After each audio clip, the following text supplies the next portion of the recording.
ఆఫీస్కి రెడీ అయి భార్య ఇచ్చిన క్యారేజీ తీసుకుని చెప్పులు వేసుకుంటున్న కోటేశ్వరరావు ఫోన్ మోగటంతో ఆగిపోయాడు. అన్నపూర్ణ వెళ్లి స్టాండ్ మీద ఉన్న కార్డ్లెస్ తీసుకొచ్చి భర్తకి ఇచ్చింది. అతడు ఆన్సర్ బటన్ నొక్కి హలో అన్నాడు. కోటేశ్వరరావు, నేన్రా శేషుని, ఎలా ఉన్నావు అడిగాడు శేషు. శేషు ఎక్కడి నుంచి? చాలా కాలం తర్వాత శేషు గొంతు విన్న కోటేశ్వరరావు ఉత్సాహంగా అడిగాడు. హైదరాబాద్ వచ్చాను, మళ్ళీ రేపు ముంబై వెళ్ళిపోతున్నాను. ఓసారి వచ్చి చూసి పెడదామని. ఆఫీస్కి బయలుదేరావా? ఎలా ఉన్నావు అడిగాడు శేషు. ఇప్పుడే బయలుదేరుతున్నాను. ఫోన్ శబ్దం విని ఆగిపోయాను. బాగానే ఉన్నాను. మీరంతా ఎలా ఉన్నారు? ఎప్పుడొస్తున్నారు ఇక్కడికి అడిగాడు. వద్దామనే. నీ సంగతి ఏంటి? తిరిగి రాక సాయంత్రమేనా? మధ్యాహ్నం పర్మిషన్ ఏమన్నా తీసుకోగలవా? ఎప్పుడొస్తావు? చేతి వాచి చూసుకుంటూ అడిగాడు కోటేశ్వరరావు. నువ్వు చెప్పరా, ఎప్పుడు రమ్మంటే అప్పుడు వస్తా. నా కోసం ఆఫీస్ పని డిస్టర్బ్ చేసుకోకు. కోటేశ్వరరావు నవ్వాడు. పర్వాలేదు, రాక అంత దూరం నుంచి నువ్వు వస్తుంటే ఆఫీస్లో కూర్చోవడం అవసరమా? మధ్యాహ్నం నుండి లీవ్ పెడతా, వచ్చేయి. ఒక్కడివేనా అందరూ వచ్చారా? రావడం అందరం వచ్చాం, కానీ వాళ్ళంతా ఏదో షాపింగ్కి పెడతారట. నేను వస్తా. అయితే 3 వస్తాలే. అలాగే, తప్పకుండా రా. శేషు ఫోన్ పెట్టేయడంతో కార్డ్లెస్ అన్నపూర్ణ చేతికిస్తూ చెప్పాడు. మా పెద్దండ్రి కొడుకు శేషు లేడు, వాడు ముంబై నుండి వచ్చాట. సాయంత్రం ఇంటికి వస్తా అన్నాడు. ఈ క్యారేజ్ ఉంచే, మధ్యాహ్నం వచ్చేస్తా అంటూ క్యారేజ్ ఆవిడ చేతికి ఇచ్చాడు. అందరూ రావటం లేదా? అప్పటిదాకా వాళ్ళ సంభాషణ విన్న అన్నపూర్ణ అడిగింది. లేదు, వాళ్ళకేదో షాపింగ్ ఉందిటిలే. సరే, నేను బయలుదేరుతా అంటూ చెప్పులేసుకున్నాడు.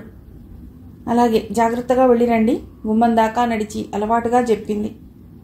ఆయన సమాధానం చెప్పకుండా బయటకు నడిచాడు. అన్నపూర్ణ క్యారేజ్ తీసుకుని లోపలికి వెళ్ళి మిగిలిన వంట పూర్తి చేసి వంటగది సర్దేసింది. తర్వాత గిన్నెలు కడిగేసి మిగతా గదులు కూడా సర్దేసింది. గారెలకి మినప్పప్పు నానేసింది.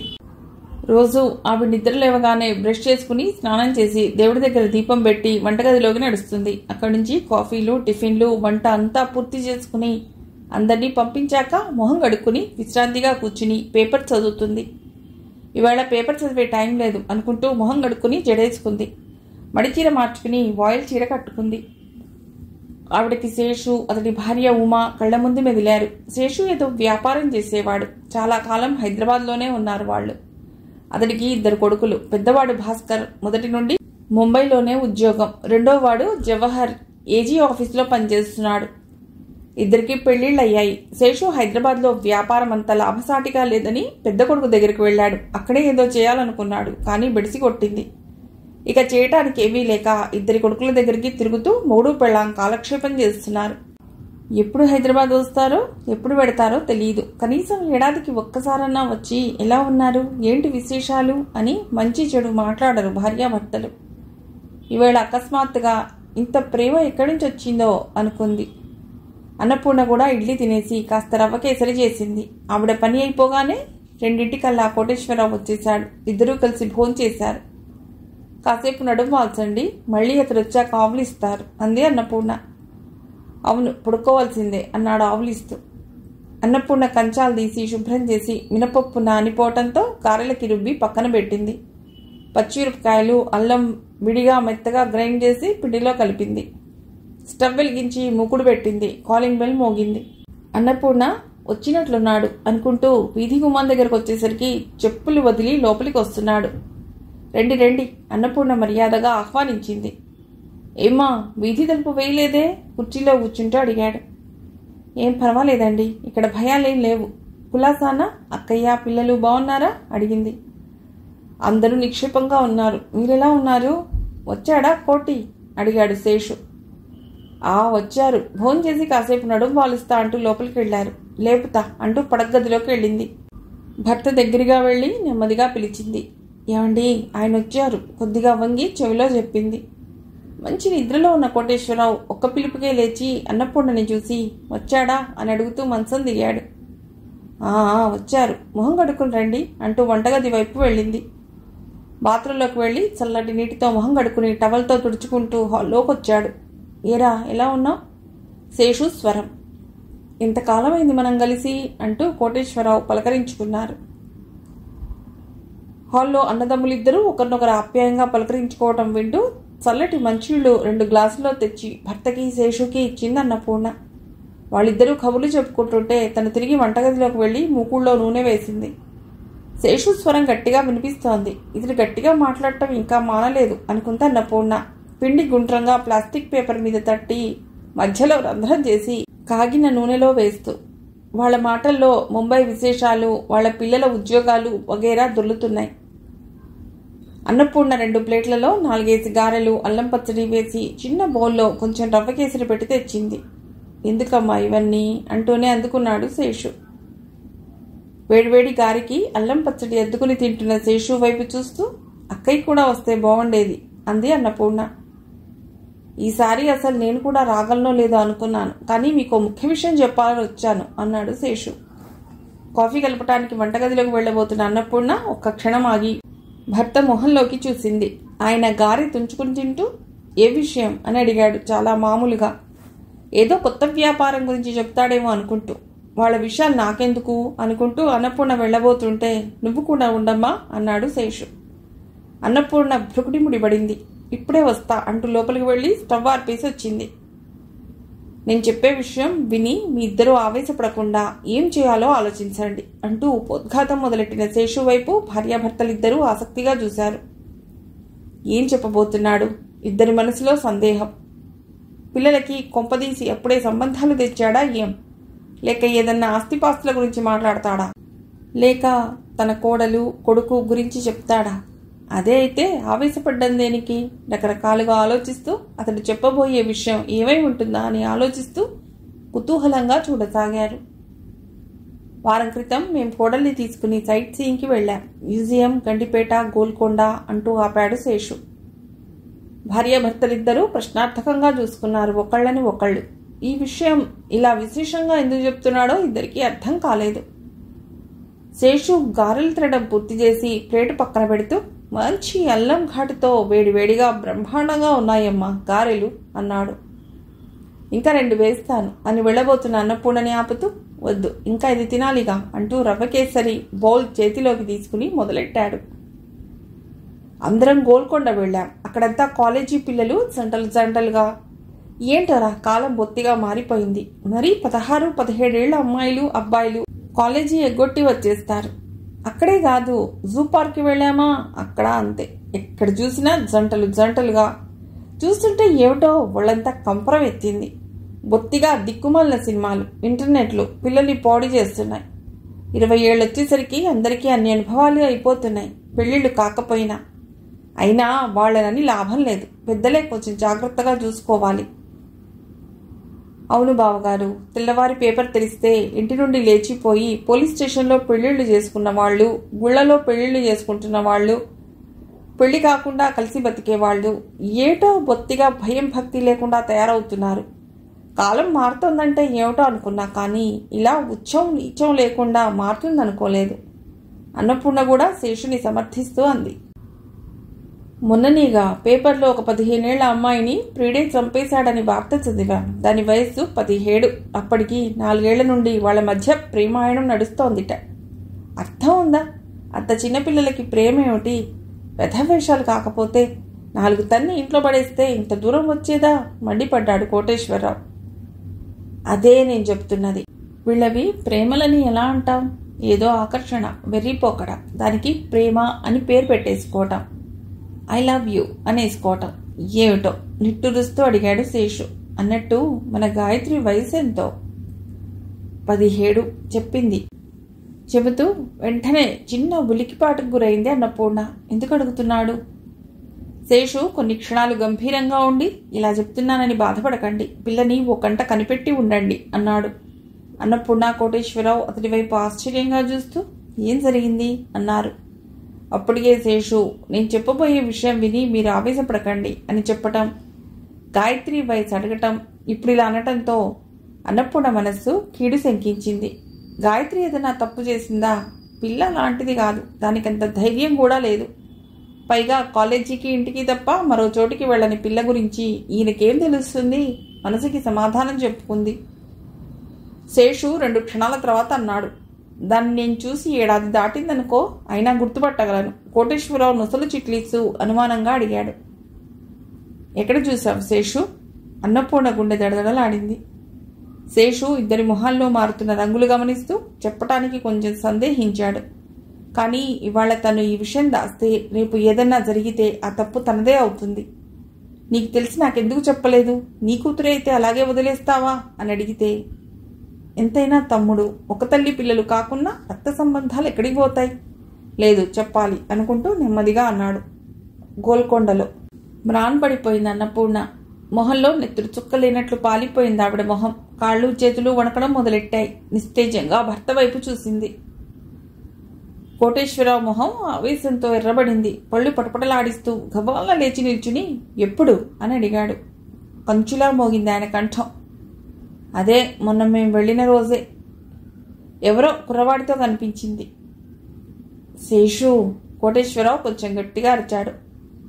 శేషు కూడా లేచి నిలబడి అనునయంగా అన్నాడు. ఆవేశపడవద్దని చెప్పానా? కూర్చో, ముందు కొంచెం ఉద్రేకం తగ్గించుకో. కోటేశ్వరరావు అతని మాట వినిపించుకోకుండా మళ్ళీ అడిగాడు. ఎక్కడ చూసావు? ఎవరితో చూసావు? ఏ రోజు చూసావు? చెప్పరా? శేషు తల అడ్డంగా ఆడిస్తూ, చెప్పను. ముందు నువ్వు ఆవేశం తగ్గించుకుని కూర్చో, సావకాశంగా మాట్లాడుకుందాం. అది కూడా చిన్నపిల్ల, తెలుసో తెలియకో తప్పు చేసింది. అలా అని ఆవేశపడి అది రాగానే రభస చేస్తావా ఏం? ఈ రోజుల్లో ఆడపిల్లల సంగతి నీకు తెలియదు. నువ్వు ఏమాత్రం నీకు ఈ విషయం తెలిసినట్టు దాన్ని కట్టడి చేస్తావో అయిపోయినట్లే. ఒకసారి తన స్వేచ్ఛను అరికడితే వాళ్ళలో కసి పెరుగుతుంది. నేటి తరం పిల్లల్లో ఇలాంటి స్వభావం బాగా ఉందని మనస్తత్వ శాస్త్రవేత్తలు చెప్తున్నారు. నువ్వు కోపంగా ఏమన్నా పరిస్థితి వికటిస్తుంది కోటేశ్వరరావు. నా మాట విను. ఈ రోజుల్లో ఇంత పెద్ద సంఖ్యలో ఆత్మహత్యలు ఎందుకు జరుగుతున్నాయి? వాళ్ల స్వేచ్ఛ అరికట్టడం వలన. ఈ కాలం పిల్లలకి ఏమున్నా లేకున్నా స్వేచ్ఛ కావాలి. అందుకే నా మాట విని నీకేమీ తెలియనట్లు ఉండు. తల్లిగా అన్నపూర్ణ విషయం ఎలా తెలుసుకోవాలో, ఏం చేయాలో ఆలోచిస్తుంది అంటూ నెమ్మదిగా నచ్చజెప్పసాగాడు శేషు. కానీ కోటేశ్వరరావు ఆవేశం తగ్గలేదు. కూతుర్ని క్రమశిక్షణతో పెంచుతున్నాడు, భయభక్తులతో పెంచుతున్నాడు. కాబట్టి తన పిల్లలు తప్పు చేయరని ధీమా ఉంది.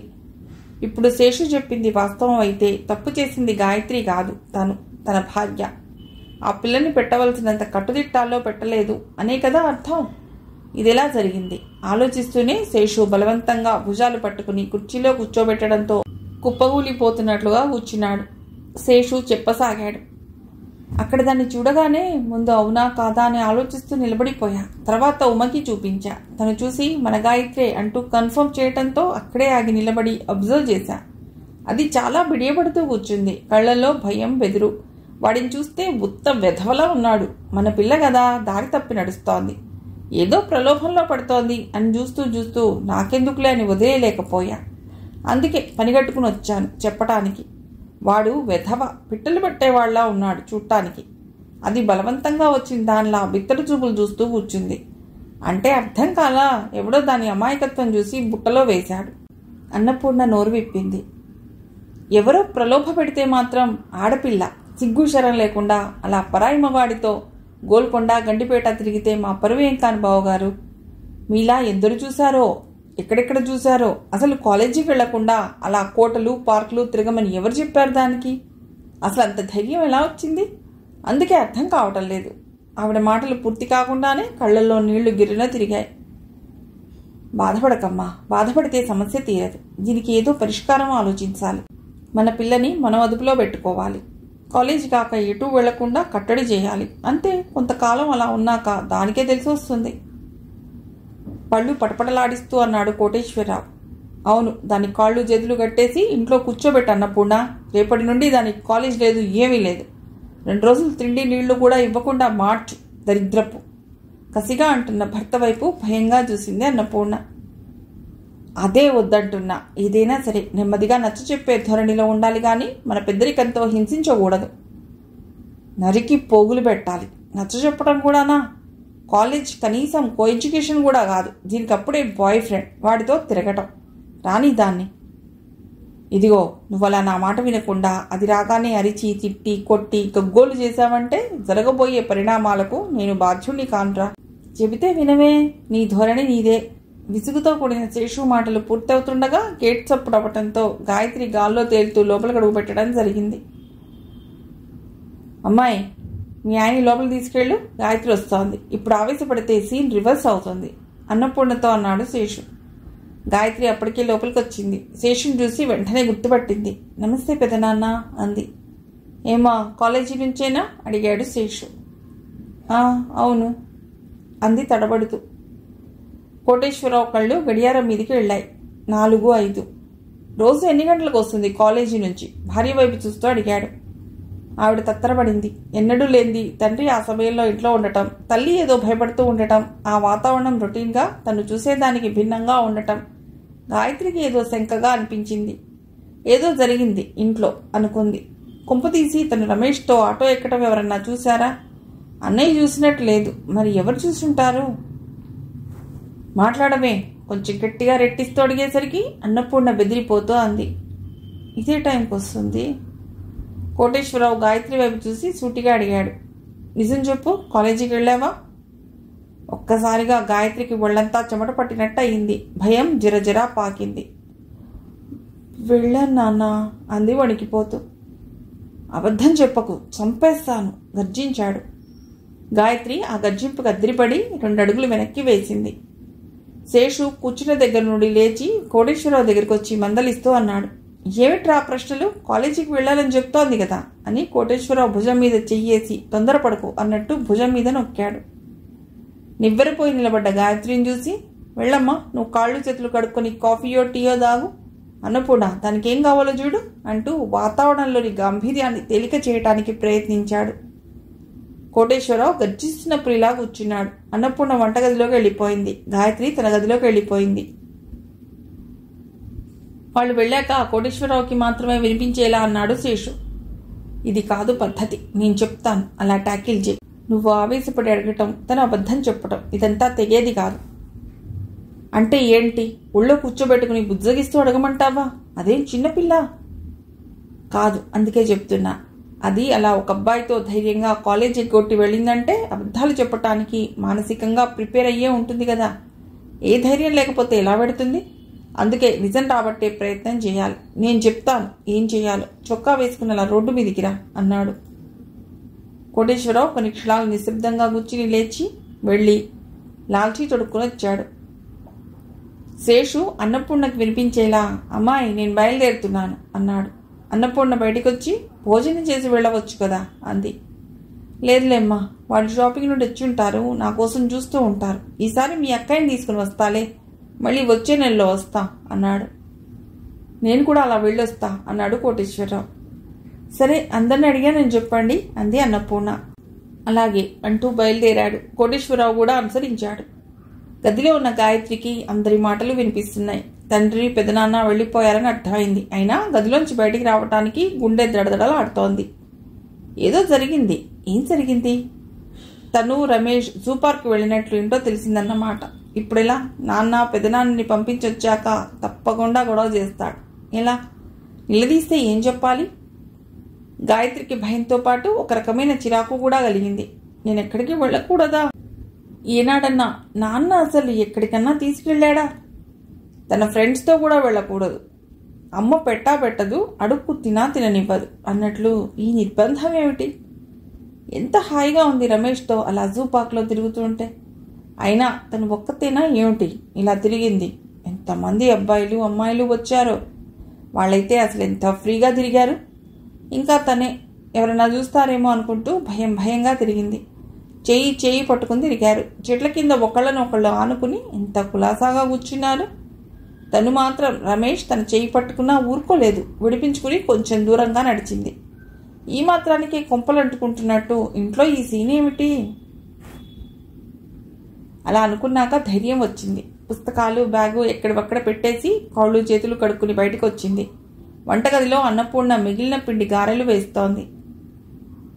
గాయత్రి కొంచెం సందేహిస్తూనే తల్లి పక్కకొచ్చి, అమ్మా ఆకలేస్తోంది అంది. ప్లేట్ తీసుకుని గారెలు వేసుకో, ఆ పక్క అల్లం పచ్చడి వేసుకో అంది అన్నపూర్ణ ముక్తసరిగా. గాయత్రి స్టాండ్లోంచి ప్లేట్ తీసుకుని 4 గారెలు పెట్టుకుని అడిగింది. పెదనాన్న వెళ్ళిపోయారా? అవును అంది అన్నపూర్ణ. అదేమిటి అప్పుడే వెళ్ళారే, పెద్దమ్మ రాలేదా? ఊళ్ళోకి వచ్చారట, ఇక్కడికి రాలేదు. వాళ్ళు షాపింగ్కి వెళ్ళారట. ఈయన నాన్నగారిని కలిసి వెడదామని వచ్చాడు. ఓ అని అక్కడి నుంచి వెళ్ళబోతున్న గాయత్రి ఆవిడ చివరి మాటకి కాళ్లకు షాక్ తగిలినట్టు గబాలను ఆగిపోయింది. వాళ్ళ కొత్త కోడలికి హైదరాబాద్ చూపించడానికి తీసుకొచ్చారట. వారం క్రితం గోల్కొండ వెళ్లారట. ఆమె చేతిలోని ప్లేట్ కిందపడి గారెలు చెల్లా చెదురుగా పడిపోయాయి. ఆవిడ స్టవ్ ఆఫ్ చేసి వెనక్కి తిరిగి చూస్తూ, ఏమైంది, చేతులు చచ్చుబడ్డాయా అంది విసుగ్గా. గాయత్రి వంగి గారెలు తీసి పళ్ళెంలో వేసి లేచి నిలబడి నెమ్మదిగా అంది. చెయ్యి సారింది. చెయ్యి, కాళ్ళు, ఒళ్ళు కూడా దగ్గర పెట్టుకుని మసలుకుంటే జారవు అంది అన్నపూర్ణ కొంచెం కోపంగా. గాయత్రికి అనుమానం దృఢపడింది. అయితే పెదనాన్నద్దరిని చూశారు. పనిగట్టుకుని ఇంటికి వచ్చి వీళ్ళిద్దరికీ చెప్పారు. తను జాగ్రత్తగా ఉండాలి. ఎక్కువ గట్టిగా అడిగితే దబాయించాలి. ఆయన ఎవరిని చూసి ఎవరనుకున్నారో నేను కాలేజీకే వెళ్ళాను అనాలి. మనసులో గట్టిగా నిర్ణయించుకుంది. నేనేం చేశాను? ప్లేట్ పడితే నా తప్ప అంది. జాగ్రత్తగా పట్టుకుంటే ఎందుకు పడుతుంది? జాగ్రత్తగానే పట్టుకున్నా, అయినా జారింది. స్టీల్ ప్లేట్ కదా, ఏం విరగదులే. విరగొట్టై నీదేం పోతుంది? సంపాదించేవాడు ఆయన, కొనేదాన్ని నేను. బా ఏమిటమ్మా చిన్న విషయానికి రాద్ధాంతం చేస్తావు? ఇవాళ చిన్న విషయమే, రేపు పెద్దదవుతుంది. నిజం చెప్పు, నువ్వు సవ్యంగా కాలేజీకి వెడుతున్నావా? అన్నపూర్ణ ముసుగులో గుద్దులాట ఆపి కూతురు ఎదురుగా వచ్చి నిలబడి అడిగింది. ఊహించని ఆ పరిణామానికి మ్రాన్పడిపోయింది గాయత్రి. నాన్న వచ్చి గొడవ చేస్తాడనుకుంది. కానీ ఈవిడ ఇంత సూటిగా అడుగుతుందని ఏమాత్రం ఊహించినా అలర్ట్గా ఉండేది. ఇప్పుడు గాయత్రికి తన గుండెల్లో భయం కళ్లల్లో కనిపిస్తోందని, ఆ భయం తల్లి దృష్టిలో పడుతుందని తెలిసిపోయింది. అయినా మేకపోతు గాంభీర్యం నటిస్తూ బింకంగా అంది. ఇందాక నాన్న అలాగే అడిగారు. నువ్వు అదేనా? నేను కాలేజీకి వెళ్ళటం లేదన్న అనుమానం మీకెందుకు వచ్చింది? అసలు వెళ్ళకపోతే నష్టం నాకా మీకా? నష్టం ఉందో లేదో తెలిస్తే కాలేజ్ ఎగ్గొట్టి గోల్కొండ వెళతావా? ఎవడు వాడు నీతో వచ్చినవాడు? అయిపోయింది. ఎదురు చూస్తున్న ఉరుము ఉరిమింది. పిడుగుపడకుండా జాగ్రత్త పడాలి. తనని తాను సంభాళించుకుంది. సరిగ్గా అప్పుడే నేను జాగ్రత్తగా ఉండాలి అనుకుంటూ నేను గోల్కొండ వెళ్ళానా? ఇప్పుడు ఎవరితో వెళ్ళాను? ఆశ్చర్యం నటిస్తూ అడిగింది. కూతురి మొహంలో నదురు బెదురు లేకపోగా ఎంతో ఆశ్చర్యంగా అడగటంతో అన్నపూర్ణ కొంచెం స్వరం తగ్గించింది. నువ్వు అక్కడ కనిపించావని, నీ పక్కన ఎవరో కుర్రవాడు కూడా ఉన్నాడని చెప్పారు. నిజం చెప్పు, నువ్వు వెళ్ళలేదు? అమ్మా, లోకంలో మనిషిని పోలిన మనుషులు బోలెడు మంది ఉంటారు. ఎవరినో చూసి ఆయన నేను అనుకోవటం బాగుంది. అది మీకు పనిమాలా వచ్చి చెప్పడం ఇంకా బాగుంది. నాకు అసలు అది ఎక్కడ ఉందో కూడా తెలియదు. అయినా నాకు ఏ అబ్బాయి తెలుసు? ఇల్లు కాలేజ్ తప్ప నాకేదన్నా తెలుసా? ఆయన చెప్పడం, మీరు నన్ను క్రిమినల్ని చూసినట్టు చూడటం అంటూనే కంఠం రుద్ధమైంది. రాణి కన్నీళ్లు తుడుచుకుంటూ నాకేం వద్దు అంటూ చేతిలో ప్లేట్ పక్కన గట్టు మీద పెట్టి వేగంగా తన గదిలోకి వెళ్ళిపోయింది. అన్నపూర్ణకి బాధగా అనిపించింది. నిజమే, ఆయన ఎవరిని చూసి ఇదనుకున్నాడో. అనవసరంగా ఆయన చెప్పింది నమ్మి పిల్లని బాధ పెట్టాను. అయినా ఉత్తప్పుడు వచ్చి కష్టం సుఖం విచారించని వాడు పనిమాల ఎందుకు వచ్చినట్లు? కన్న కూతుర్ని నమ్మకుండా ఆయన మాటలు నమ్మడం కూడా ఎంతవరకు సమంజసం? నిజమే, దీనికి ఎవరు తెలుసు? కాలేజ్ ఇల్లు తప్ప ఎక్కడికి వెళ్ళదు. అలాంటిది ఆయన చెప్పగానే నమ్మటం. అన్నపూర్ణకి కూతురి మాటల మీద గురికుదిరినా అప్పుడే తగ్గిపోవటం ఇష్టం లేక పెద్దవాళ్ళకి అనుమానాలు రావటం సహజం. అంత మాత్రాన ఈ అలకలేమిటి? తప్పు చేయనప్పుడు బాధ ఎందుకు అంది. అప్పుడే కోటేశ్వరరావు గేట్ తోసుకుని లోపలికి వచ్చాడు. ఆ శబ్దం విన్న గాయత్రి గుండెలు జారిపోయాయి. అమ్మకి ఎలాగో అబద్ధం చెప్పి తప్పించుకుంది. నాన్న అడిగితే ఏం చెప్పాలి? ఎట్టి పరిస్థితుల్లో ఆయన నమ్మడు అనుకుంటూ బిక్కుబిక్కుమంటూ కూర్చుంది ఆయన పిలుపు కోసం ఎదురు చూస్తూ. ఏటి ఏమైంది? భార్యని అడిగాడు కోటేశ్వరరావు. ఏం లేదు, శేషు చెప్పిన విషయం అడిగాను. తను వెళ్ళలేదుట. ఎవరిని చూసి ఎవరనుకున్నాడో అన్నది అన్నపూర్ణ. వాడి సంగతి నాకు తెలుసుగా. చూపు కూడా సరిగ్గా అనదు. నిజంగానే ఎవరినో చూసి మన పిల్ల అనుకుని ఉంటాడు అని భార్యతో అని గాయత్రి అని పిలిచాడు. తండ్రి మాటలకి ఒక పక్క అనుమానం, మరొక పక్క ఆశ్చర్యం పెనవేసుకుని నిశ్రేష్ఠురాల్లా ఉండిపోయిన గాయత్రి ఆయన పిలుపుకి గబాలన కదిలి పడబోయి తమాయించుకుని హాల్లోకి నడిచింది. ఇంతలోకే భర్త అలా మాట్లాడుతున్నాడేమిటని అర్థం కాని దానిలా అన్నపూర్ణ బిత్తరపై నిలబడింది. తేజ తీసిన షార్ట్ ఫిలిం ఇంటర్నేషనల్ ఫిలిం ఫెస్టివల్లో ప్రదర్శించడానికి సెలెక్ట్ అయింది. ఆ ఆనందం శరణ్యతో పంచుకోవటానికి ఫోన్ చేశాడు. ఫోన్ రింగ్ అయింది, కానీ శరణ్య తీయలేదు. 5 నిమిషాలాగి మళ్ళీ చేశాడు. అప్పుడు కూడా తీయలేదు. ఎక్కడికి వెళ్ళిందో మహాతల్లి అనుకుంటూ వాచి చూశాడు. టైం 7 అవుతోంది. తేజకి కొంచెం కంగారుగా అనిపించింది. ఈ పాటికి ఇంటికి వెళ్ళిపోవాలి. వెళ్ళలేదా, లేక అప్పుడే నిద్రపోతోందా? ఎందుకు ఫోన్ లిఫ్ట్ చేయటం లేదు? శరణ్యకి ఇంకో మొబైల్, ఇంకో సిమ్ కార్డ్ కొని ఇవ్వాలి. పర్సనల్ కాల్స్ కోసం సపరేట్గా పెట్టుకోమనాలి. మళ్ళీ రింగ్ చేశాడు. స్విచ్ ఆఫ్ అని వచ్చింది. తేజకి టెన్షన్ ఎక్కువైంది. తన షార్ట్ ఫిల్మ్ సాధించిన విజయానికి కలిగిన ఆనందం ఆవిరైపోయి ఇప్పుడు శరణ్య ఫోన్ ఎందుకు తీయలేదు, పైగా స్విచ్ ఎందుకు ఆఫ్ చేసింది అని మనసేదో కీడు శంకించింది. అతడు ఆ సమయంలో బంజారాహిల్స్లోని ఒక కాఫీ షాప్లో ఉన్నాడు. అతని చేతిలో క్యాపెచినో కాఫీ కప్ ఉంది.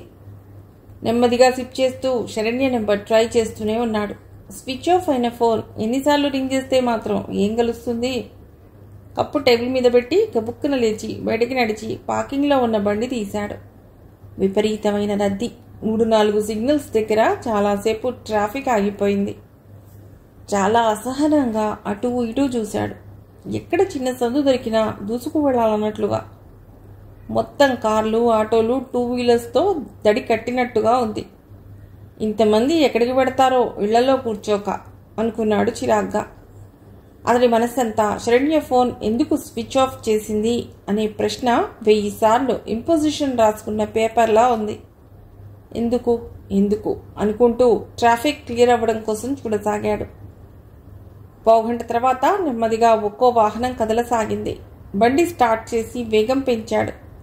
అతడు లిబర్టీ దగ్గర శరణ్య అపార్ట్మెంట్ దగ్గర బండి ఆపి లిఫ్ట్ కోసం కూడా ఎదురు చూడకుండా 2 మెట్ల చొప్పున ఎక్కి శరణ్య ఫ్లాట్ ముందు ఆగి ఊపిరి పీల్చుకున్నాడు.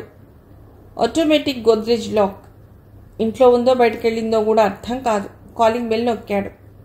2 సార్లు నొక్కాక తలుపు తెరుచుకుంది. నైట్ డ్రెస్తో జుట్టంతా పైకి కట్టి క్లిప్ పెట్టుకుని ఏదో నములుతూ కనిపించింది Saranya. Hi, what is surprise? మొహం నిండా వెలుగు నింపుకుని అడిగింది. కోపం పళ్ల బిగువున అప్పుకుని ఆమె వైపు చూడకుండా హాల్ మొత్తం కలిగి చూశాడు. కార్నర్ టేబుల్ మీద ఛార్జ్ పెట్టి ఉంది ఆమె మొబైల్. గబగబా అక్కడికి నడిచి ఛార్జర్ తీసి ఫోన్ విసిరేశాడు. అతడి చర్యకు ఆశ్చర్యంగా చూసి గబాల్ నా ఫోన్ క్యాచ్ పెట్టుకుంది శరణ్య. ఏమిటిది, ఏమైంది అంది అతడి షర్ట్ గుండెల దగ్గర పట్టుకుని. నీకు అసలు బుద్ధిద్దా? మండిపడుతూ అరిచాడు. అరే బాబు, వాట్ హ్యాపెన్? ఎంతసేపటి నుంచి ట్రై చేస్తున్నాను, ఫోన్ లిఫ్ట్ చేయలేదు. పైనుంచి స్విచ్ ఆఫ్ చేస్తావా? నా గురించి ఏమనుకుంటున్నావు? పిచ్చి వెధవా, ఊరికే వెంట పడతాడు. వీడినేంటి కేర్ చేసేది అనుకుంటున్నావా? లేకపోతే నేను ఫోన్ లిఫ్ట్ చేయకపోతే వీడేం చేస్తాడో చూద్దాం అనుకున్నావా? అతడి మొహంలో కనిపిస్తున్న టెన్షన్, మాటల్లో వినిపిస్తున్న వేదన చూస్తూ చిరునవ్వుతో ఉంది. ముందు కూల్ అవ్వు, కొంచెం కూల్ డ్రింక్ తాగు, తర్వాత ఒక్కో ప్రశ్న అడుగు, ఆన్సర్ చేస్తా అంటూ ఫ్రిడ్జ్ వైపు పెడుతున్న ఆమె భుజం పట్టిలాగి తనకి అభిముఖంగా దిప్పుకుని ముందు ఆన్సర్ చేయి అన్నాడు. తన భుజాల మీద ఉన్న అతడి చేతులు, అతడి మొహం మార్చి మార్చి చూసిన ఆమె మొహంలో ముందు తెరలు తెరలుగా ప్రారంభమైన నవ్వు క్షణంలో పగలబడి నవ్వసాగింది. ఒళ్ళు మండిపోయింది తేజాకి. ఆపు అన్నాడు గట్టిగా.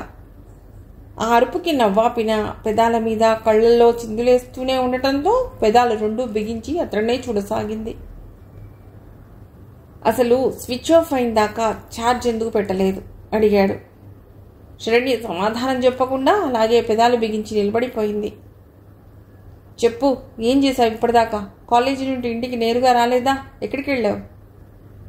అతడలా తన మీద ఏదో అధికారం ఉన్నట్టు గద్దిస్తూ అడుగుతుంటే శరణ్యకి కోపం రాలేదు. మరోసారి పక్కన నవ్వి అతని చేతులు పట్టుకుని సోఫాలో కూర్చోబెట్టి అతడి పక్కనే కూర్చుంది. తేజ తన వైపే సూటిగా చూస్తున్న ఆమె చూపులు తప్పించుకుంటూ మొహం పక్కకి తిప్పుకున్నాడు. శరణ్య మృదు మధురంగా అంది. నువ్వు ఇలా తిడుతుంటే నాకు చాలా బాగుంది తేజ, ఇంకా దగ్గరగా అనిపిస్తోంది. ఇంకాసేపు తిట్టవా ప్లీజ్? సిగ్గులేకపోతే సరి. ఇంకా కళ్ళల్లో నవ్వుతో అంది. తేజకి ఆమెని చూడగానే తను అంతదాకా పడిన టెన్షన్ స్థానంలో పిచ్చి కోపం వచ్చింది. తిట్టవలసింది తిట్టాక ఆమె నవ్వు చూస్తుంటే మనస్సు తేలికైంది. ఒక్కోసారి ఆమెను దగ్గరకు తీసుకుని నేనెంత టెన్షన్ పడ్డానో తెలుసా అని సేద తీరాలని గాఢంగా అనిపిస్తుంది.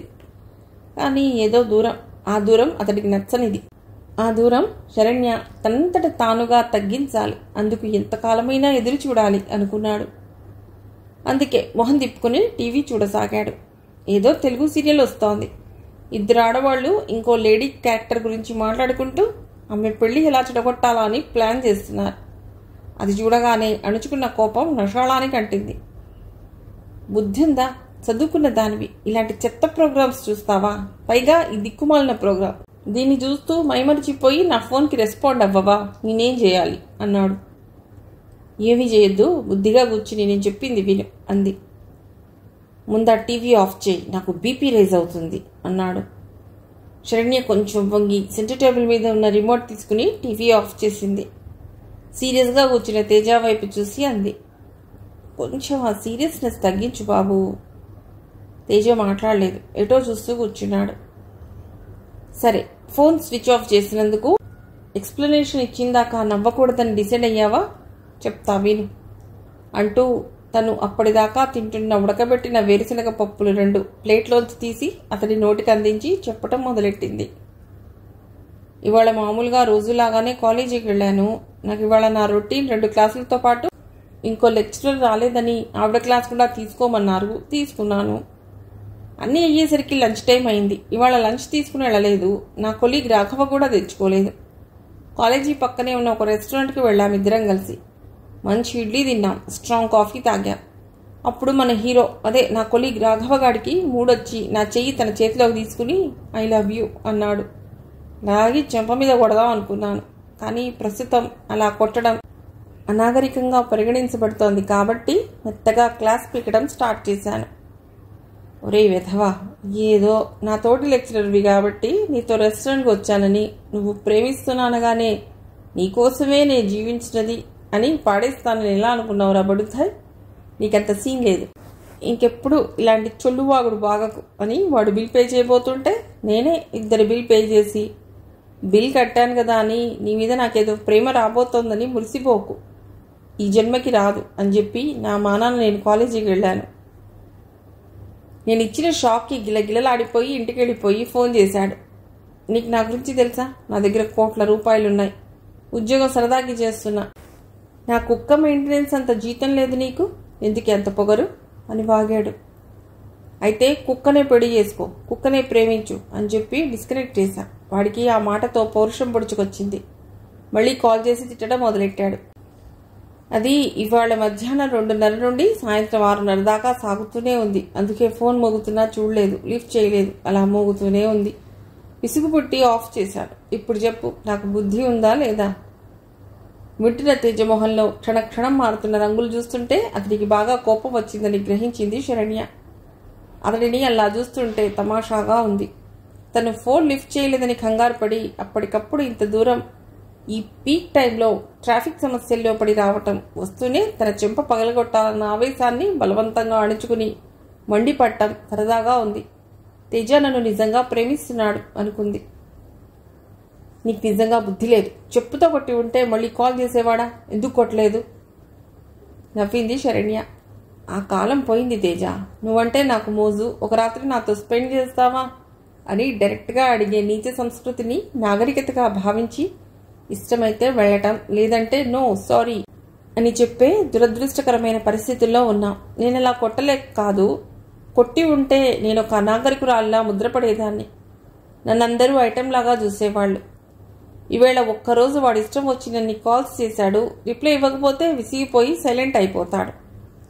మొరిగే కుక్కర్ని ఏం చేస్తాం? వీడిలాంటి వాళ్ళని కూడా అదే చేస్తాం. సరేలే, ఇంతకీ ఎందుకు ఇంత ఎమర్జెన్సీగా వచ్చావు? నాకేమన్నా అయిందేమో అని టెన్షన్ పడ్డావా? తేజ మాట్లాడలేదు. చెప్పు తేజ, చాలే కోపం గోముగా అంది. తేజ ఆమె వైపు చూశాడు. చిన్న చిరునవ్వు అతడి కళ్ళల్లోంచి పెదవుల మీదికి పాకింది. ఏమిటో ఆ ముసిముసి నవ్వులు అంది. నా షార్ట్ ఫిలిం ఇంటర్నేషనల్ ఫిలిం ఫెస్టివల్లో ప్రజెంట్ చేయడానికి సెలెక్ట్ అయింది. ఆ న్యూస్ వినగానే ముందు నీకే చెప్పాలని ఫోన్ చేశా. Oh my God, congrats. గబుక్కున అతడి దగ్గరగా జరిగి చెంప మీద ముద్దు పెట్టుకుంది. Thank you. ముద్దుకి అభినందనలకి కలిపి చెప్తున్నట్టు ఆమె కళ్ళలోకి మైమరచి చూస్తూ అపురూపంగా చెప్పాడు. పద పద, నీకు మంచి డిన్నర్ పెట్టిస్తా. నేను ఇప్పుడే డ్రెస్ మార్చుకుని వస్తా అంటూ లేచి లోపలికి పరిగెత్తింది. ఆమె హడావుడికి, ఆమె ఇచ్చిన ఆత్మీయతతో కూడిన చిన్న ముద్దుకి అతడి టెన్షన్ మొత్తం అరచేతిలో పట్టుకున్న మనసులా జారిపోయింది. మనసంతా ఉల్లాసంగా మారింది. శరణ్యతో జీవిస్తే జీవితం ఓ ఫెస్టివల్, ఓ సెలబ్రేషన్ అనుకున్నాడు. తెల్లటి లెగిన్ మీద తెల్లటి లక్నో కుర్తీ వేసుకుని వచ్చింది. చలో చట్నీస్ పెడతాం.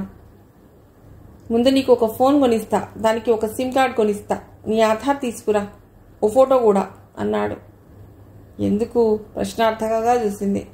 నా కోసం మాత్రమే నీ దగ్గర ఒక సెపరేట్ ఫోన్ ఉండవలసిన నెసెసిటీ ఇవాళ తెలిసింది నాకు. ఓ పిచ్చి తేజ, ఒక్కరోజు ఏదో ఇలా అయ్యిందని రోజు అవుతుందా? అదంతా కాదు, వెళ్ళి పట్రా అన్నాడు. అతడి కళ్ళల్లోకి చూసి మురిపెంగా నవ్వి లోపలికెళ్ళి ఫోటో, ఆధార్ కార్డ్ జిరాక్స్ తీసుకొచ్చింది. గుడ్ అంటూ లేచాడు తేజ. గాయత్రిని అనుమానించటం తన పెంపకానికి అవమానం అన్నట్టుగా మాట్లాడిన భర్త ఆ రోజు నుంచి అదోలా మారటం గమనించిందన్న పూర్ణ. ఇంట్లో పూర్వం కన్నా తక్కువగా మాట్లాడటం, ఉదయం పూర్వం కన్నా త్వరగా బయలుదేరటం, వెడుతూ ఆటోలో వెళ్తున్నాను గాయత్రి, నేను కాలేజీ దగ్గర దింపి పెడతానుండు అంటూ బ్యాగ్ తీసుకుని బయలుదేరుతున్న కూతుర్నాపి తనతో తీసుకువెళ్ళటం, ఆఫీస్ నుంచి త్వరగా రావటం, వస్తూనే ఒకసారి ఇల్లంతా పరికించి గాయత్రి ఇంకా రాలేదా అని అడగటం, ఇదంతా వింతగా అనిపిస్తోంది అన్నపూర్ణకి. ఆ రోజు గాయత్రి చాలా బుద్ధిమంతురాలు. శేషు అన్యాయంగా నా కూతురు మీద నేరాలు చెప్పాడనగానే నిజమే కాబోలనుకుంది. కానీ ఆయన వాలకంలో వచ్చిన మార్పు చూస్తుంటే ఆయన మనసులో ఏముందో అర్థం కావటం లేదు. ఏదో జరిగిందని అదేదో చెప్పకుండా మౌనంగా శాంతంగా నిబురుగప్పిన నిప్పులా ఉన్నాడని మాత్రం అర్థం అవుతోంది. ఈ నిప్పు ఏదో ఒక క్షణంలో భగ్గుమని మండుతుందని కూడా అనిపిస్తోంది. పోనీ వివరంగా అడుగుదామంటే భయం. అందుకే జరుగుతున్నదంతా ఒక ప్రేక్షకురాల్లా చూస్తుండిపోవడం తప్ప చేయగలిగింది ఏమీ లేదు అనే నిర్ణయానికి వచ్చింది అన్నపూర్ణ. గాయత్రికి మాత్రం తండ్రి తనని వెంటబెట్టుకుని తీసుకువెళ్లి కాలేజీ దగ్గర దింపటం, ఇంటికి రావడం కొంచెం ఆలస్యమైతే అనుమానంతో చూడటం చాలా చిరాగ్గాను, అంతరాంతరాల్లో కొంత భయంగానూ ఉంది. దీనివలన తను రమేష్ని కలుసుకునే అవకాశం లేకుండా పోవటం అటుంచి కనీసం ఇదివరకులా ఫ్రెండ్ ఇంటికి వెళ్ళి నోట్స్ తెచ్చుకోవాలి అని అడగటానికి కూడా భయంగా ఉంది.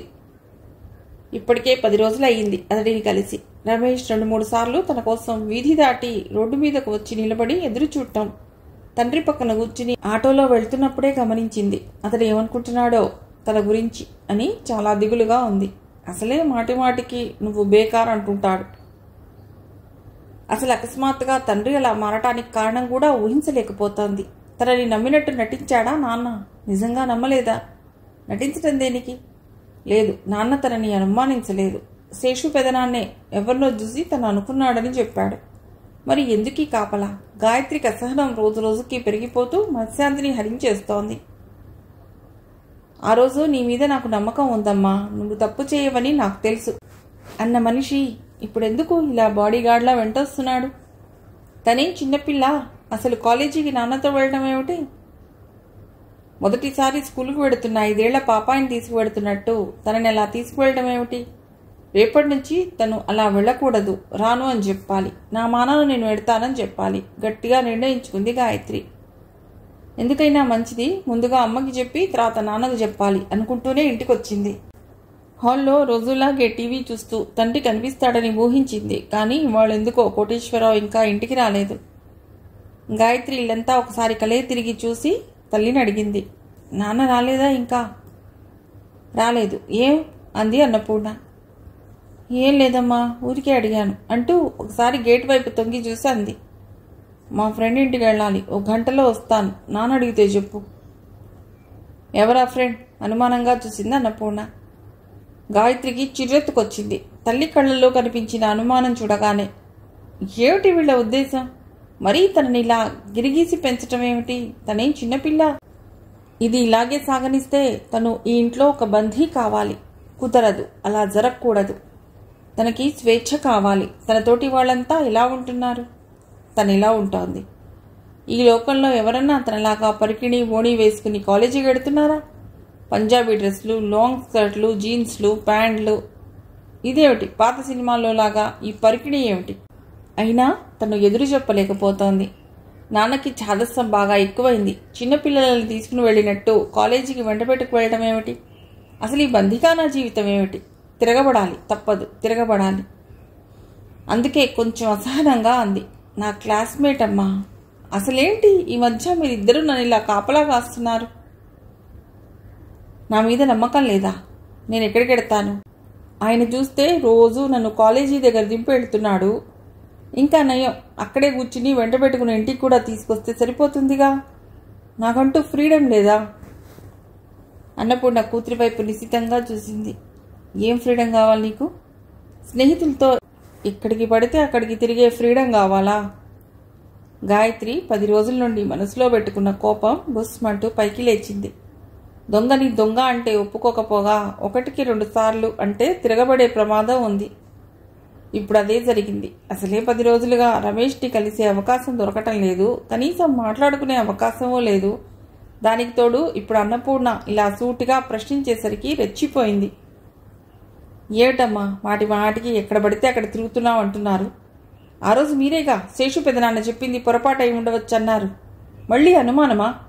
అంత అనుమానమైతే కాలేజీ మానేస్తా, పెళ్లి చేసేయండి. పిల్లల్ని కంటూ వాళ్ళని పెంచుకుంటూ పడి ఉంటా. లేదంటే ఇక్కడే అంట్ల గిన్నెలు తోముకుంటూ కూర్చుంటా. అంతేగాని ప్రతి క్షణం నన్ను ఇలా అనుమానిస్తూ ఇంట్లో నుంచి బయటికి కదలనివ్వకపోతే విసుగు పుట్టి ఎటన్నా పారిపోతా. అన్నపూర్ణ కూతురి ఆవేశానికి అవాక్కై చూస్తుండిపోయింది. గాయత్రి మళ్ళీ అంది. ఒకసారి బయటికి వచ్చి మారుతున్న ప్రపంచాన్ని చూడండి. ఈ కాలంలో ఎవరన్నా నాలాగా ఉంటున్నారా? మంచి డ్రెస్సులు లేవు, ఒక ఫ్యాషన్ లేదు, సరదాగా ఫ్రెండ్స్తో ఎక్కడికి వెళ్ళనివ్వరు. చదువుకోకపోతే పెళ్లి కాదేమో అని చదివిస్తున్నారు. లేకుంటే నా మొహాన్ అది కూడా ఉండేది కాదు. ఛీ, వెధవ బతుకైపోయింది. విసురుగా అక్కడి నుంచి వెళ్ళిపోయి తన గదిలోకి దూరి తలుపేసుకుంది. అలా వేసుకోవడంలో కోపం ప్రదర్శిస్తూ తలుపు గట్టిగా చప్పుడయ్యేలా చేసింది. అన్నపూర్ణ రాన్పడి చలనరహితంగా కూర్చున్న చోటే బిగుసుకుపోయింది. ఇది గాయత్రేనా? తన కూతురు నోర్లేని గాయత్రేనా? ఆడపిల్లలకి అణుకువ, వినయం ఉండాలని పద్ధతిగా పెంచిన గాయత్రేనా? ఏమైంది దీనికి? బెలూన్ని కాలి కింద అణచి ఉంచినంతసేపే. కాలు కొంచెం పక్కకి జరిగితే ఆడపిల్ల కూడా అంతే. దాన్ని హద్దుల్లో ఉంచు. నీకు చేత కాకపోతే నేను చూసుకుంటా అని గాయత్రిని కాలేజీలో చేర్పించిన కొత్తల్లో భర్త ఇచ్చిన వార్నింగ్ గుర్తుకొచ్చింది ఆవిడకి. కాలేజ్లో చేరిన కొత్తల్లో మా కాలేజ్లో అందరు అమ్మాయిలు పంజాబీ డ్రెస్సులు వేసుకుంటున్నారు. నన్ను చూసి నవ్వుతున్నారు. నాకు డ్రెస్సులు కుట్టించు అంటూ పేచీ పెట్టింది గాయత్రి. అప్పుడు ఎట్టి పరిస్థితుల్లోనూ పిచ్చి వేషాలు వేయడానికి వీల్లేదని చెప్పేశాడు కోటేశ్వరరావు. అయితే నేను కాలేజీకి వెళ్ళను అంటూ 2 రోజులు పంతంగా ఇంట్లోనే ఉండిపోయింది. వెళ్ళకపోతే మానేయమను అన్నాడే గాని డ్రెస్సులు వేసుకోవటానికి ఒప్పుకోలేదు. అప్పుడు ఇచ్చిన వాణి ఇప్పటి వరకు అలాగే అణచే ఉంచాననే అనుకుంది. అయితే గాయత్రి వాళ్ళ ఇంత ఎదురు తిరిగి మాట్లాడటానికి కారణం ఏమిటి? ఎంతకాలం నుంచి దాని మనసులో ఈ ఇంటి నిబంధనల పట్ల అసంతృప్తి ఉంది. ఈ నిబంధనలు తనకి మాత్రం కాదే. కార్తికేయ ఎలా ఉంటాడు? వాడేనాడన్నా ఇలా ఎదురు తిరిగాడా? ఇది ఎందుకు ఇలా తయారైంది? ఏదో ఉంది. పంజరంలో ఉన్న పక్షి రెక్కలు విదిలిస్తోంది. పంజరం నుంచి బయటపడి ఎగరాలనుకుంటోంది. ఎక్కడికి? అది తెలుసుకోవాలి. ఎలా? బుజ్జగించడగాల? నచ్చ చెప్పాలా? అన్నపూర్ణ ఆలోచనలో ఉండగానే కార్తికేయ ఇంట్లో అడుగుపెట్టాడు. వస్తూనే ఏమ్మా ఏదో ఆలోచిస్తున్నావు, పిలిస్తే పలక్కుండా అన్నాడు. ఆవిడ ఉలిక్కిపడి కొడుకు వైపు తేరిపారా చూసింది. నిరాడంబరంగా మామూలు ప్యాంటు, మామూలు షర్టు, కొబ్బరి నూనె రాసుకుని పైకి దువ్వుకున్న క్రాఫ్. ఈ కాలం పిల్లాడేగా వీడు కూడా. వీడెందుకు ఎప్పుడూ జీన్స్ ప్యాంట్ అడగలేదు? ఏంటమ్మా ఏం ఆలోచిస్తున్నావు? చిరునవ్వుతో అడుగుతున్న కొడుకు వైపు చూసి సన్నగా నవ్వి ఏం లేదురా అంటూ వంటగదిలోకి వెళ్ళింది. కార్తికేయ బట్టలు మార్చుకోవటానికి గదివైపు వెళ్లి తలుపు వేసి ఉండటం చూసి తల్లి దగ్గరకు వచ్చి అడిగాడు. గదిలో ఎవరున్నారమ్మా? అన్నపూర్ణ పాలగిన్నె స్టవ్ మీద పెడుతూ నెమ్మదిగా చెప్పింది. గాయత్రి. గాయత్రా? తలుపెందుకు వేసుకుంది? ఆశ్చర్యంగా అంటూ తిరిగి గదివైపు వెళ్లి డోర్ మీద వేళ్లతో కొడుతూ గాయత్రి తలుత్తి అన్నాడు గట్టిగా. కార్తికేయకి చెల్లెలు వ్యవహారం ఈ మధ్య చిరాగ్గా ఉంది. 2 బెడ్రూమ్లు ఉన్న ఆ ఇంట్లో అన్నపూర్ణ, కోటేశ్వరరావుల గది ఒకటి, అన్నా చెల్లెళ్ళు చదువుకోవటానికి పడుకోవటానికి ఒక గది. కానీ ఈ మధ్య గాయత్రి ఆ గది కేవలం తనది మాత్రమే అన్నట్టు ప్రవర్తిస్తూ ఎక్కువసేపు గదిలో తలుపేసుకుని కూర్చుంటోంది. కార్తికేయ గదిలోకి రాగానే మొహం చిట్లిస్తోంది. పైగా చదువు కూడా బాగా నిర్లక్ష్యం చేస్తూ అందరూ పడుకోగానే ఒక్కత్తి వెళ్లి టీవీ ఆన్ చేసి అర్ధరాత్రి దాకా చిత్త ప్రోగ్రామ్స్ చూస్తోంది. తండ్రి ఇచ్చిన సూచనలు పాటించి ఈ మధ్య చాటుమాటుగా గాయత్రిని గమనిస్తూనే ఉన్నాడు కార్తికేయ. కాకపోతే గాయత్రి అదృష్టం ఎప్పుడూ రమేష్తో ఉన్నప్పుడు అతడి దృష్టిలో పడలేదు. పడి ఉంటే కథ వేరుగా ఉండేది. మరోసారి తలుపు తట్టబోతుంటే గబాలను దోసుకుని మొహం మొటమొటలాడిస్తూ బయటకొచ్చింది. ఆమెను చూసి విసుగ్గా అడిగాడు, ఎప్పుడు ఎందుకు తలుపు వేసుకుని కూర్చుంటావు? ఆ గది నాది కూడా. తీసుకో, నువ్వే తీసుకో, నేను అసలు ఇంట్లో నుంచి వెళ్ళిపోతా మండిపడింది. అమ్మా, ఈవిడికి ఏమైంది? పిచ్చిగాని పట్టిందా? తల్లికి వినిపించేలా అరిచి లోపలికి వెళ్ళిపోయాడు కార్తికేయ. అన్నపూర్ణ కాఫీ కప్పుతో వచ్చి, కార్తీ ఇదిగో కాఫీ అంటూ కప్పు టేబుల్ మీద పెట్టి గాయత్రి వైపు సీరియస్గా చూస్తూ అంది. నీకేం పిచ్చి పట్టిందా? ఎందుకు అఘాయిత్యం చేస్తున్నావు? నువ్వెంత గింజుకున్నా ఇంతే. ఇంటికి కొన్ని పద్ధతులున్నాయి, వాటి పరిధిలో బతకవలసిందే ఎవరైనా. నువ్వు అఘాయిత్యం చేసినంత మాత్రాన పరిస్థితి మారదు, అర్థమైందా?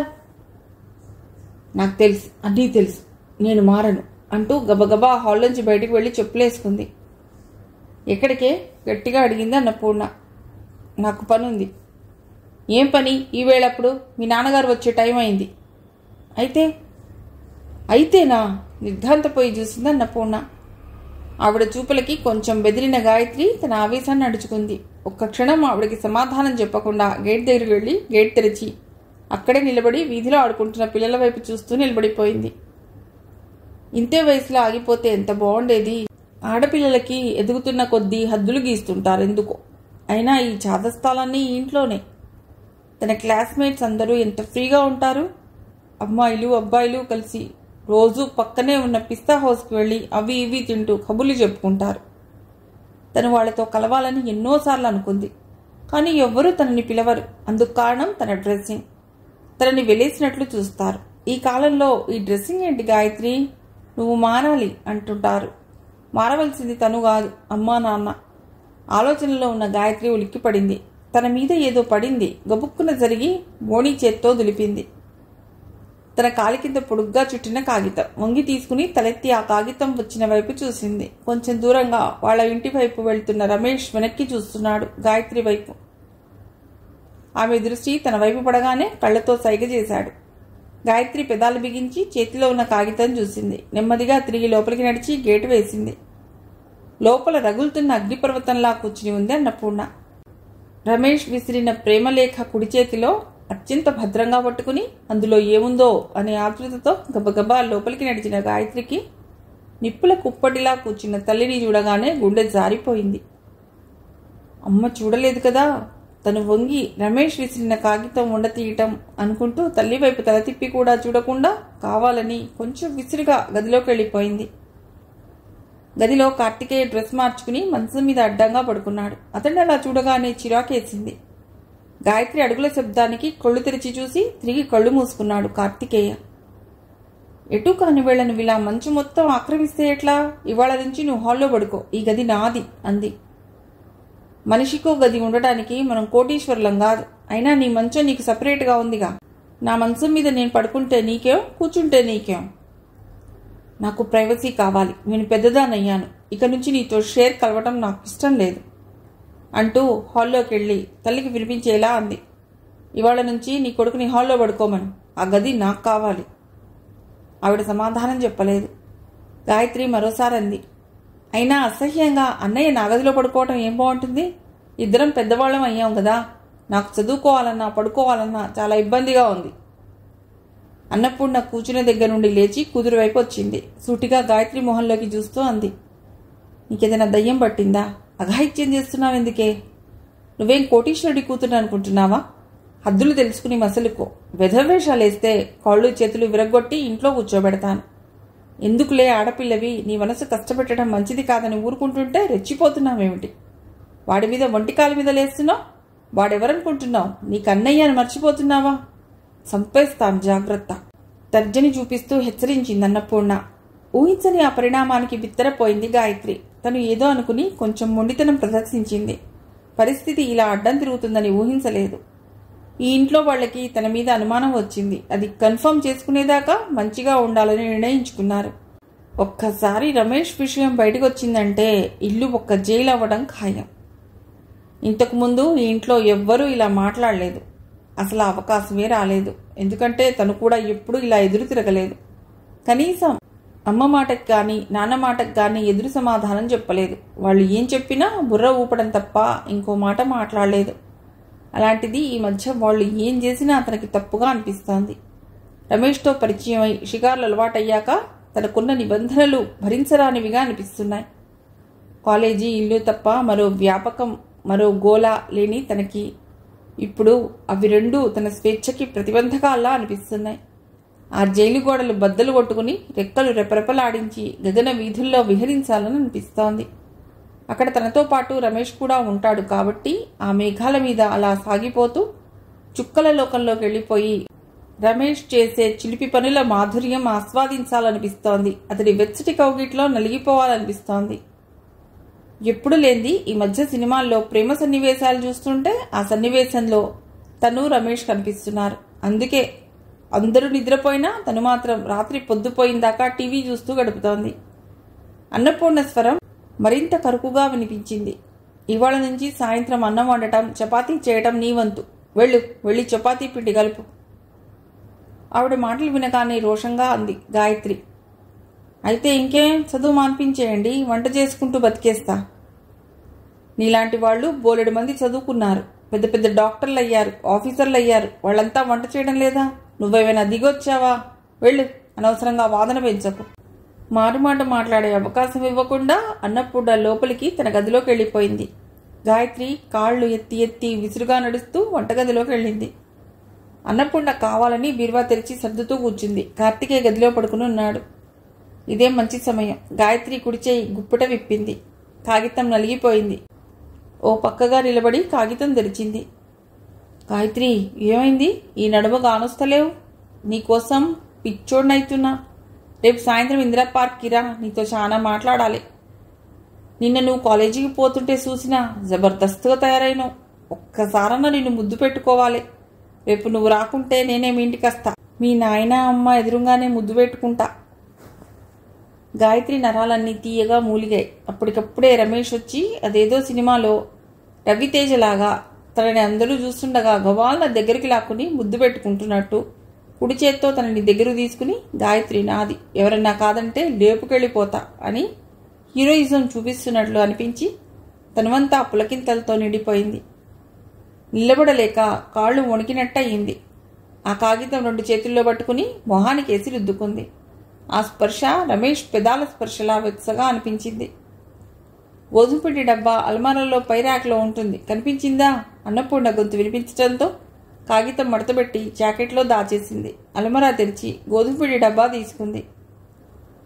రమేష్ ఇంటికొచ్చి బట్టలు మార్చుకుని తల్లి పెట్టిన జొన్న రొట్టె తిన్నాడు. అతను తినడం పూర్తి చేసేసరికి గంగరాజు, సురేష్ వచ్చారు. రమేష్ని చూస్తూ తిన్నవా అని అడిగాడు గంగరాజు. రమేష్ సమాధానం చెప్పకుండా లోపలికి వెళ్ళిపోయాడు. గంగరాజు భార్యతో అన్న మాటలు వినిపించాయి. బేకారుగా తిరుగుడు, తినుడు మంచిగా నేర్పిస్తున్నావు. ఊకో, బిడ్డ రాగానే రంధిపడతావు, విసుక్కుంది ఆవిడ. రమేష్ నిర్లక్ష్యంగా మనసు మీద అడ్డంగా వాలిపోయాడు. అతడికి పిచ్చి పట్టినట్లుగా ఉంది. గాయత్రిని కలుసుకుని 10 రోజులు.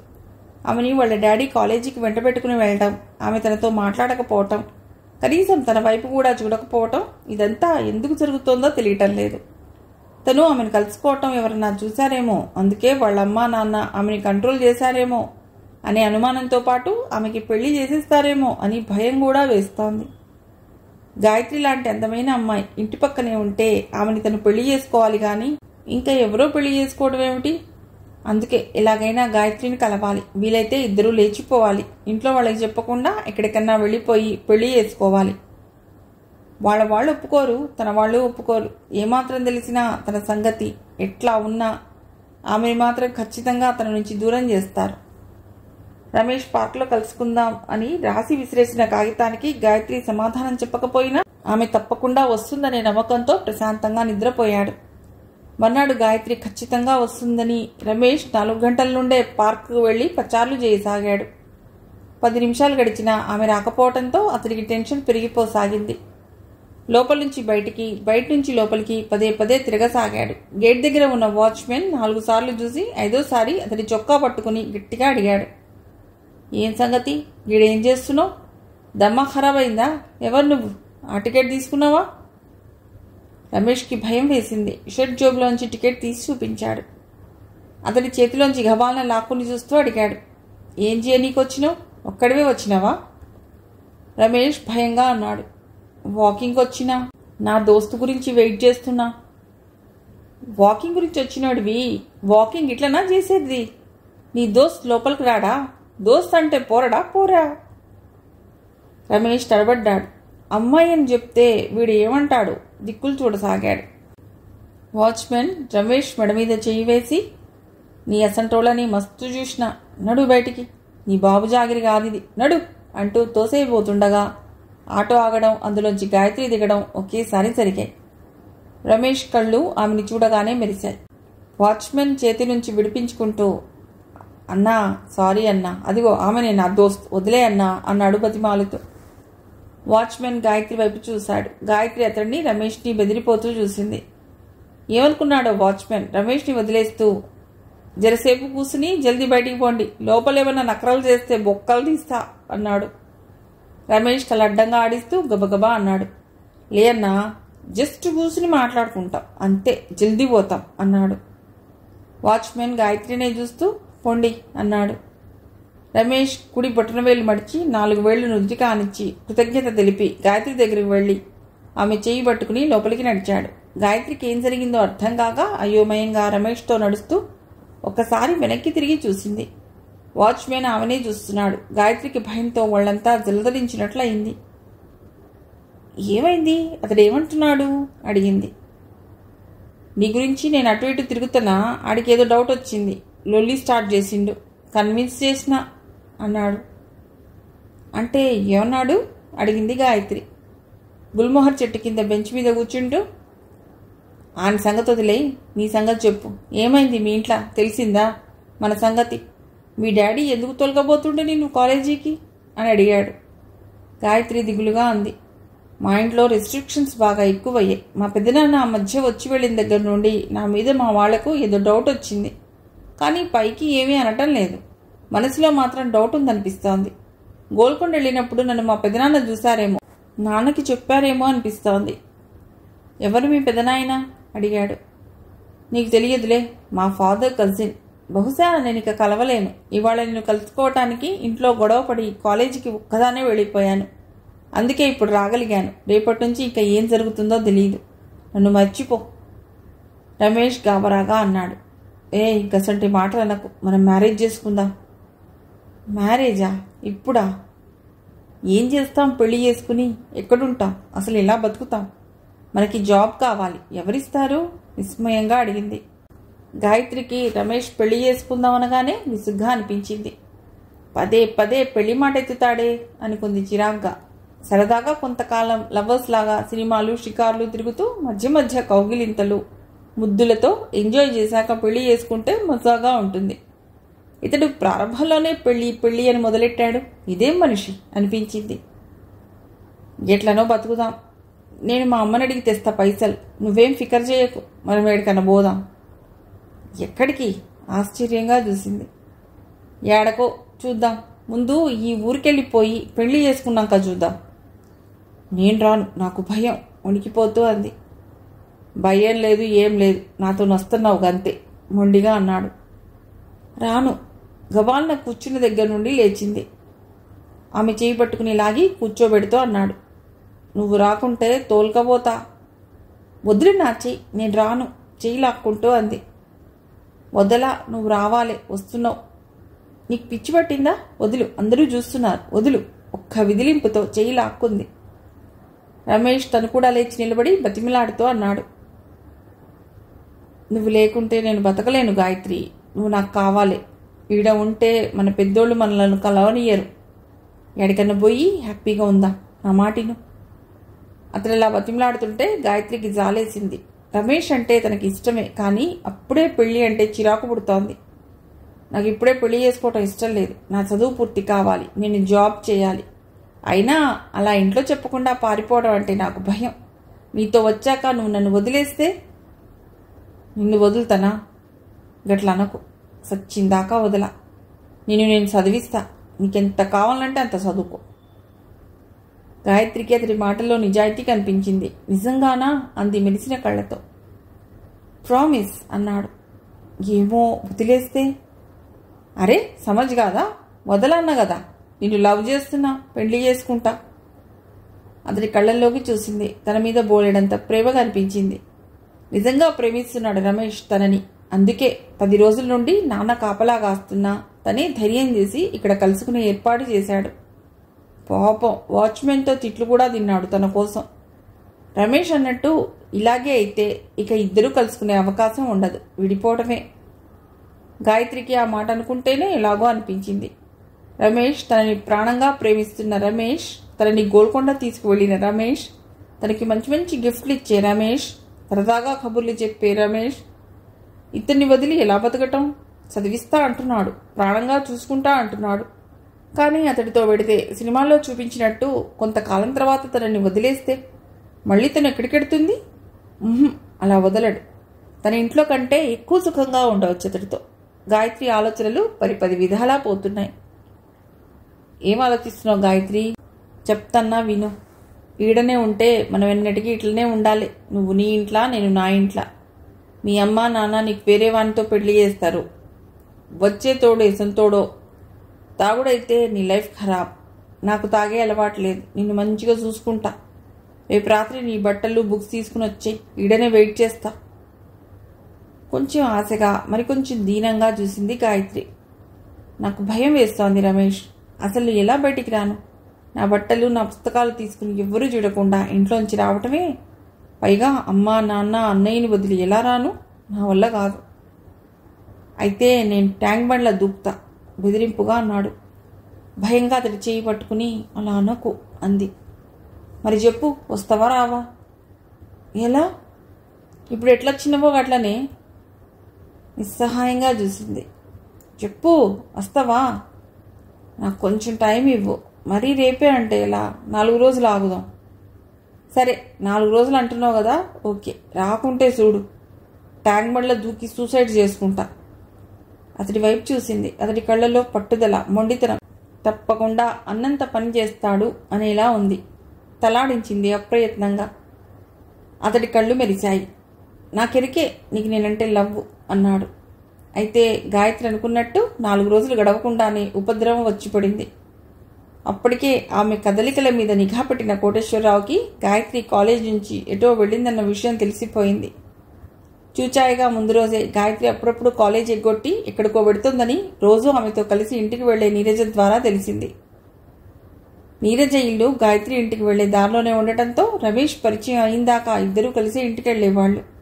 కానీ రమేష్తో పరిచయం అయ్యాక ఇందిరా పార్క్లో అతడితో కలిసి చెట్టు కింద కూర్చుని కబుర్లు చెప్పుకోవటం, అతడితో కలిసి చుట్టాపట్టాలు వేసుకుని గోల్కొండ వెళ్ళటం, ఈ మధురానుభూతులు అలవాటయ్యాక గాయత్రి నీరజని అవాయిడ్ చేయటం మొదలెట్టింది.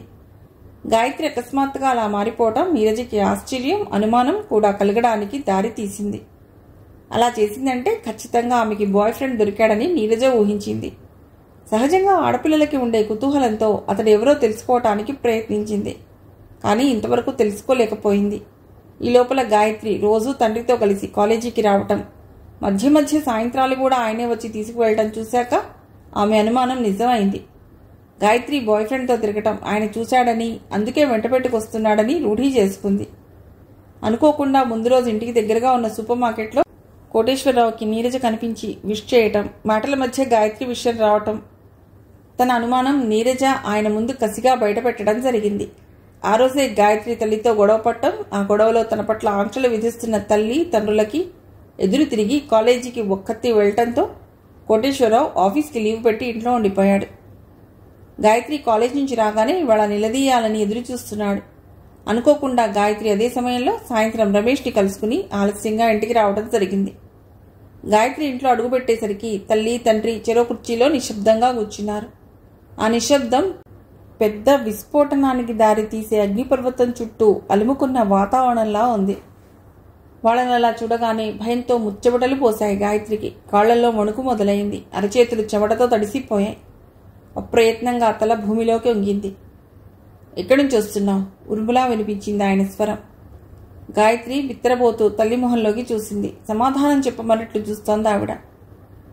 కా కా గాయత్రి పెదాలు దాటి సమాధానం వచ్చేలోగా కోటేశ్వరరావు కుడి చెయ్యి బలంగా ఆమె చెంప తాకడం గాయత్రి కెవ్వుమనడం జరిగింది. భర్త అలా చేయి చేసుకుంటాడని ఊహించిన అన్నపూర్ణ గబాల్న ఆయన చేయి పట్టుకుంది. ఆయన అన్నపూర్ణని విదిలించి కొట్టి మరోసారి చెయ్యెత్తాడు. ఆవిడ గట్టిగా ఆయన చేయి పట్టుకుని, ఏమిటండి ఈ ఆవేశం? ఎదిగిన ఆడపిల్లని కొట్టకూడదు, ఊరుకోండి అంటూ గాయత్రి వైపు కోపంగా చూసి అంది. నీకు ఏం మాయరోగం వచ్చిందే ఇట్లా తయారయ్యా? ఎక్కడికి వెళ్ళి చచ్చావు? ఎవరితో తిరిగి వస్తున్నావు? చెప్పి తగలడు. కళ్ళ నిండా నిండిన నీళ్లు చెంపల మీదికి కారిపోతుంటే 2 చేతుల్లో మొహం దాచుకుని గదిలోకి పరిగెత్తి మంచం మీద వాలిపోయి వెక్కి వెక్కి ఏడవసాగింది గాయత్రి. నన్ను వదిలి ఈవేళ దాని సంగతి అటో ఇటో తేలిపోవాలి సింహంలా గర్జించాడు కోటేశ్వరరావు. ఏం తెలుస్తారు? మీరెంత కొట్టినా అది నిజం చెప్పదు. చెప్పేదైతే తప్పు చేయదు. దానికేదో అయ్యింది, దారి తప్పుతోంది. ఒకటే మార్గం, దానికి చదువు ఆపేసి పెళ్లి చేయండి అంతే అందే అన్నపూర్ణ. కొన్ని నిమిషాలు నిశ్శబ్దం తాండవం చేసింది. ఆ తర్వాత కోటేశ్వరరావు స్వరం వినిపించింది. అవును, అదే పరిష్కారం. వింటున్న గాయత్రికి గుండె మండిపోయింది. ఏడుపు ఉధృతంగా తన్నుకు రాసాగింది. చదువు మానిపిస్తారా అంటే ఫ్రెండ్స్ ఉన్నంత మాత్రాన చదువు మానేయాలా ఆడపిల్లలు? మరి తనతోటి వాళ్ళు బోలెడు మంది ఫ్రెండ్స్తో పబ్బులకు రెస్టారెంట్లకు తిరుగుతున్నారు. వాళ్ళని కూడా వాళ్ళు చదువు మానిపిస్తారా? ఇంత చెడ్డ అమ్మ నాన్న ఎక్కడైనా ఉంటారా? అసలు తను పార్క్కి వెళ్ళినట్టు వీళ్ళకి ఎలా తెలుసు? నాన్న ఈ టైంకి ఇంట్లో ఎందుకున్నాడు? తన మీద కాపలా మానలేదా? ఇవాళ తను రమేష్ని కలిసినట్టు తెలిసిందా? ఎలా? గాయత్రికి తన నిస్సహాయత మీద, బానిస బతుకు మీద ఏవగింపు కలగసాగింది. ఏమిటి తన బతుకు? ఇప్పుడే పెళ్ళా? రమేష్ అన్నది నిజమే. అతడు అన్నట్టే అమ్మా నాన్న తనకి పెళ్లి చేయాలని నిర్ణయించారు. వాళ్ళ నిర్ణయం ఇక మారదు. ఎలా? ఏం చేయాలి? గాయత్రి దుఃఖం ఆందోళనగా మారింది. ఎలా? ఈ ఆపద గట్టెక్కడం. పెళ్ళి అప్పుడేనా? ఎవరన్నా చేస్తారా ఇలా? చదువు పూర్తయ్యాక కొంతకాలం జాబ్ చేయాలి. తన సంపాదనతో సరదాగా ఎంజాయ్ చేయాలి. బాయ్ ఫ్రెండ్తో కొంతకాలం సరదాగా సినిమాలు షికార్లు చేయాలి. అప్పుడు పెళ్లి చేసుకోవాలి. అంతేగాని ఇప్పటి నుండే పెళ్లి చేసుకుని పిల్లల్ని కని వాళ్ళని పెంచి పెద్ద చేసి బాధ్యతల సుడిగుండంలో కొట్టుకుపోయి జీవితం అంటే ఇంతే అనే స్థితికి వచ్చేయాలి. ఆ తర్వాత పిల్లల పెళ్లిళ్ళు పురుళ్ళు చూస్తుండగానే ముసలితనం వచ్చేస్తుంది. నో, అలా జరగకూడదు. జరగనివ్వను. గాయత్రి లేచి కూర్చుంది. ఏవేవో ఆలోచనలు. రమేష్ అన్నట్టు ఇంట్లోంచి వెళ్ళిపోతే ఎక్కడికి వెళ్ళాలి? రమేష్ తోటే వెళ్ళాలి. వెడితే అతడు కూడా పెళ్ళి అంటూ వెంటపడుతున్నాడు. లేదులే, ఇప్పుడంటే ఈ ఆంక్షల వలన కలుసుకోలేకపోవడంతో అలా అంటున్నాడు. కానీ ఇద్దరూ కలిసి వేరే ఊరు వెళ్ళి చదువు కంటిన్యూ చేయవచ్చు. చదువుకి డబ్బు కావాలి. తను పిల్లలకి ట్యూషన్ చెప్పగలదు. రమేష్ కూడా ఏదన్నా చేస్తాడు. ఎస్, వెళ్ళిపోవాలి. ఈ ఇంట్లో ఉంటే బతకాలని కూడా అనిపించదు. ఇంత భయంకరమైన బతుకు ఎలా బతకటం? వెళ్ళిపోవాలి. ఎలా? ఎలా? కార్తికేయ లోపలికి వచ్చాడు. గాయత్రి మంచం మీద నుంచి కదలలేదు. కాసేపు చూసి కార్తికేయ తనకి కావలసిన వస్తువులు తీసుకుని హాల్లోకి వెళ్ళిపోయాడు. అన్నపూర్ణ వచ్చి అన్నానికి రమ్మంది. కదలలేదు గాయత్రి. అన్నపూర్ణ దగ్గరికొచ్చి పళ్ళు కొరుకుతూ అంది. వెధవేషాలు వేయకుండా రా. ఆయన అసలే రావణాసురుడయ్యాడు. చంపేస్తాడు. చేసిన రభస చాలు, రా అంటూ రెక్కబుచ్చుకుని లాక్కెళ్ళింది. గాయత్రికి ఏడుపు, ఉక్రోషం, కసి, ఏమీ చేయలేని నిస్సహాయత. తల వంచుకుని అన్నం కెలుకుతూ కూర్చుంది. ఆమెని పరీక్షగా చూస్తూనే భోజనం ముగించాడు కోటేశ్వరరావు. చేయి కడుక్కుని గదిలో పెడుతున్న గాయత్రి అన్నపూర్ణ స్వరం విని శిలలా నిలబడిపోయింది. నాన్నగారు అన్నయ్య ఆ గదిలో పడుకుంటారు, నువ్వు నాతో పడుకో. అంటే ఇంకాస్త బలంగా దృఢమైన రక్షణ కూడా కట్టడమా తన చుట్టూ? నీకే చెప్పేది, నా గదిలోకి వెళ్ళు హెచ్చరించింది అన్నపూర్ణ. గాయత్రి తల తిప్పి చూసింది. కోటేశ్వరరావు ఆమెనే చూస్తున్నాడు. గబుక్కున గాయత్రి తల్లి గదిలోకి వెళ్ళిపోయింది. సడన్గా గాయత్రికి నవ్వొచ్చింది. ఎందుకు వీళ్ళు తనని ఇంతగా కాపలా కాస్తున్నారు? వాళ్ళు అలా ప్రవర్తిస్తున్నందుకే తనకి పారిపోవాలనిపిస్తోంది. కొంచెం స్వేచ్ఛ ఇస్తే ఎంత బాగుంటుంది. కానీ ఇవ్వరు. చూస్తా ఎంతకాలం ఇలా కాపలా కాస్తారో. రెక్కలు వచ్చిన పక్షిని పంజరంలో బంధిస్తే ఏం చేస్తుంది? ఆ పంజరం ఊచలు విరిచి పారిపోయే అవకాశం కోసం ఎదురు చూస్తుంది. తను అంతే. కాచిగూడ రైల్వే స్టేషన్ హైదరాబాద్లోని ప్రధాన రైల్వే స్టేషన్. 1916వ సంవత్సరంలో నిజాం నవాబు కట్టించిన ఈ స్టేషన్ ప్రాచీన ముస్లిం సంస్కృతిని ప్రతిబింబిస్తుంది. అందమైన కళాత్మకమైన నిర్మాణం శ్వేతవర్ణంలో వెన్నెల సౌధంలా ఉంటుంది. అన్ని వైపులా మీనార్లతో రాజప్రాసాదంలా ఉంటుంది. బయట నుండి చూస్తే తాజ్మహల్ లాంటి ఒక యాత్రాస్థలంలాగా అనిపిస్తుంది. మొత్తం 5 ప్లాట్ఫామ్లు ఉంటాయి. Bengaluru express, Tungabhadra express, Jaipur express ఈ స్టేషన్ నుంచి బయలుదేరుతాయి. ఎక్కడికి వెళ్లాలో ఏం చేయాలో తెలియని ఒక అమాయక స్థితిలో యవ్వన ప్రాంగణంలో అడుగుపెట్టిన 2 యువతీ యువకులు తమ మధ్య ఏర్పడిన ఒక అనిశ్చిత బలహీనమైన ఆకర్షణతో తమ కలయికకు ఏర్పడుతున్న అవరోధాలను తొలగించుకోవటానికి, తమ స్వేచ్ఛకి భంగం కలగని అనుకూల పరిస్థితులను కల్పించుకోవటానికి ఇవాళ అక్కడ కలుసుకోవాలని నిర్ణయించుకున్నారు. సమయం మధ్యాహ్నం 12 దాటి 9 నిమిషాలైంది. ఒక ఆటో వచ్చి ఆగింది. అందులో నుండి రమేష్ చేతిలో సూట్ కేసుతో దిగాడు. ఒకసారి చుట్టూ కలియ చూసి సూట్ కేసు కింద పెట్టాడు. ప్యాంట్ జేబులోంచి పర్స్ తీసి ఆటో అతనికి డబ్బులు ఇచ్చి పర్స్ తిరిగి జేబులో పెట్టుకుని కింద పెట్టిన సూట్ కేసు తీసుకున్నాడు. కొంచెం బెరుకు, కొంచెం హుషారు కలగలిసిన భావాలతో అటు ఇటు చూస్తూ స్టేషన్ వైపు నడిచాడు. ప్రయాణికులతో రద్దీగా ఉంది. లోపల నుంచి వచ్చేవాళ్లు, లోపలికి వెళ్లేవాళ్లు అందరినీ తప్పించుకుంటూ లోపలికి నడిచాడు. ఎంక్వైరీ కౌంటర్ దగ్గర కొంచెం ఎడంగా నిలబడి ప్లాట్ఫామ్ మీద ఆగి ఉన్న రైల్ని చూశాడు. తిరిగి అన్ని కౌంటర్ల దగ్గర క్యూలో నిలబడి టికెట్స్ కొంటున్న ప్రయాణికులను చూశాడు. ప్లాట్ఫామ్ మీద హడావుడిగా అటు ఇటు తిరుగుతున్న ప్రయాణికులను చూశాడు. తిరిగి చూపులు సగం సగం కనిపిస్తున్న రోడ్ వైపు తిప్పాడు. నిన్న ఊరంతా బలాదూర్ తిరిగి సాయంత్రం ఇంటికి వచ్చేసరికి ఆకలేసింది. వంటగదిలోకి వెళ్లి గిన్నెలు డబ్బాలు వెతుక్కుంటూ తల్లి మీద విసుక్కున్నాడు. తినడానికి ఏం లేదా, ఆకలైతుంది అని. తలనొప్పితో ములుగుతున్న ఆవిడ నెత్తినొస్తుంది బిడ్డ, దుక్నంకి పోయి మిక్చర్ తెచ్చుకో అంటూ 50 రూపాయలు ఇచ్చింది. అది తీసుకుని హల్దీరామ్ మిక్చర్ ప్యాకెట్ కోసం కిరాణా కొట్టుకెళ్లిన రమేష్ దగ్గరికి మెరుపులా వచ్చి, రమేష్ నీకోసమే చూస్తున్నా, రేపు మధ్యాహ్నం కాచిగూడ రైల్వే స్టేషన్కి రా, తప్పకుండా రా, మనం వెళ్ళిపోదాం అని చెప్పి హడావుడిగా వెళ్ళిపోయింది గాయత్రి.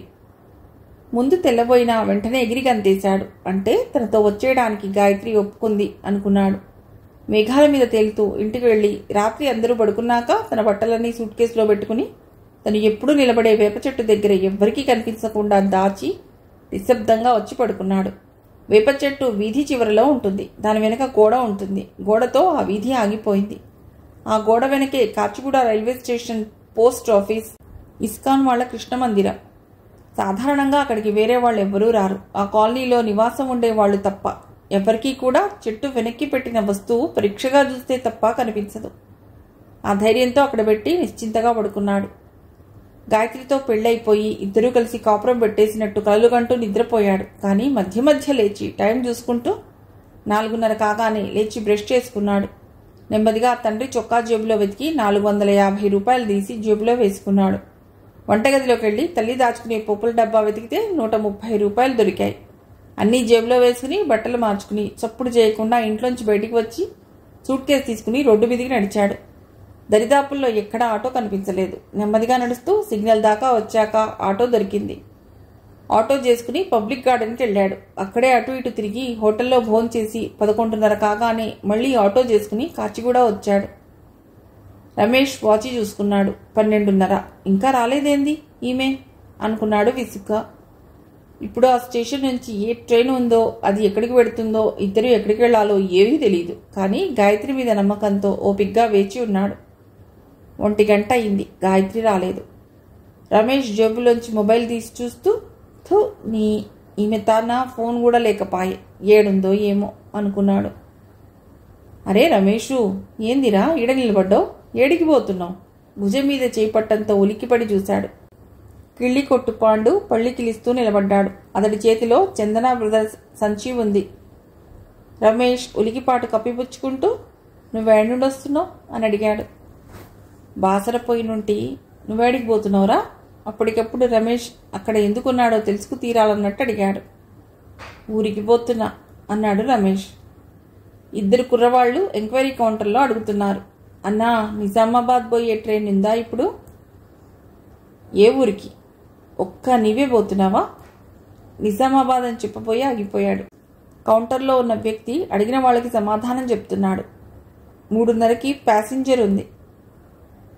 ఎక్కడికి వెళ్లాలో తెలియని రమేష్కి ఆ సమాచారం ఒక క్లారిటీని ఇచ్చినట్లు అయింది. పాండు ప్రశ్నలు వేస్తూనే ఉన్నాడు. సమాధానాలు చెప్పడం మీద ఆసక్తి లేని రమేష్ అసహనంగా చూపులు రోడ్డు వైపు తిప్పాడు. గాయత్రి కనిపించలేదు. కానీ ఎందరో ప్రయాణికులు మాత్రం సూట్ కేసులు, ఎయిర్ బ్యాగ్లు పట్టుకుని ఒకళ్ళని ఒకళ్ళు దోసుకుంటూ వస్తున్నారు. ఎవరో అడ్డుగా నిలబడిన పాండుని తోసుకుంటూ పోవడంతో తుళ్ళిపడబోయిన పాండు వాళ్ళని బండబూతులు తిట్టసాగాడు. వాళ్ళు కూడా 4 తిట్టి హడావుడిగా లోపలికి వెళ్ళిపోయారు. అప్పుడే బాగా వదులుగా ఉన్న చుడిదార్ వేసుకున్న ఒక యువతి జనాన్ని తప్పించుకుంటూ వస్తోంది. ఆమె చున్ని తల మీద నుండి చుట్టూ తిప్పి మొహాన్ని కవర్ చేస్తూ చుట్టుకుంది. ఆమె చేతిలో ఒక ఎయిర్ బ్యాగ్, భుజానికి ఒక హ్యాండ్ బ్యాగ్ ఉన్నాయి. ఎవరో తోస్తే పడబోయి నిలదొక్కుని పక్క నుంచి వస్తోంది. గాయత్రి ఏ క్షణంలో వచ్చినా ఈ పాండుగాడు ఆమెను చూస్తాడేమో అనిపించింది రమేష్కి. అందుకే అతన్ని వదిలించుకోవటానికి టికెట్ కొనాలి అంటూ టికెట్ కౌంటర్ వైపు కదిలాడు. పాండు ఎడిగిపోతున్నావురా అని అడుగుతూ రమేష్ వెళుతున్న వైపు తిరిగాడు. ఆ తిరగటంలో చుడీదార్ వేసుకుని వస్తున్న యువతి ఎదురుగా రావటంతో డాష్ ఇవ్వబోయి పక్కకు దప్పుకుని వెళ్లబోతూ ఆమె వైపు చూశాడు. అతడికి ఆమె కళ్ళు మాత్రమే కనిపించాయి. ఒక్క క్షణం ఏదో ఆలోచిస్తున్న వాడిలా అలాగే నిలబడిపోయాడు. గాయత్రి అతన్ని గమనించినట్టు వేగంగా మెటల్ డిటెక్టర్ కింద నుండి లోపలికి వెళ్ళిపోయింది. ఆమె వెళ్లిన వైపు చూస్తూ సాలోచనగా తలాడించి బయటకు నడిచాడు పాండు. పాండు వెళ్ళిపోవటం లోపల నుండి ఆ యువతి, కౌంటర్ దగ్గర నుండి రమేష్ గమనించి ఇద్దరూ వారి వారి స్థలాల నుండి కదిలి ఇద్దరూ ఒకేసారి ఎంక్వైరీ కౌంటర్ దగ్గరకు వచ్చారు. ఆమె రమేష్ దగ్గరగా వచ్చి ఎంతసేపు అయింది నువ్వు వచ్చి అని అడిగింది. రమేష్ ఆమె వైపు అనుమానంగా చూస్తుంటే ఆమె మొహం మీద నుండి చున్ని పక్కకి తొలగించి టికెట్ తీసుకున్నావా అని అడిగింది. గాయత్రి ఆమెను చూసిన ఆనందంతో కొంచెం గట్టిగా పిలిచాడు. ఇక్కడ ఎక్కువసేపు నిలబడవద్దు, టికెట్ తీసుకో అంది. ఆమె వైపు ఆశ్చర్యంగా చూస్తూ అడిగాడు, అడిగిపోదాం? గాయత్రి తల అడ్డంగా ఆడిస్తూ అంది, తెలీదు, ఇప్పుడు ఏ ట్రైన్ ఉంటే అది ఎక్కుదాం. నడు, నిజామాబాద్ ట్రైన్ ఉందంట, ఇప్పుడే చెప్పిండు, నువ్వు లోపలికి పో, మళ్ళీ ఎవరన్నా చూడగల, నేను టికెట్ తీసుకుని వస్తా అన్నాడు. సరే, గాయత్రి తల వంచుకుని లోపలికి వెళ్ళింది. 2 నిమిషాల్లో ప్యాసింజర్ ట్రైన్కి టికెట్స్ తీసుకుని వచ్చాడు రమేష్. గాయత్రి అటు ఇటు చూస్తూ అంది, ఎన్నో నెంబర్ ప్లాట్ఫామ్ మీదికి వస్తుందో అడిగావా? లే, అడగలే అన్నాడు రమేష్.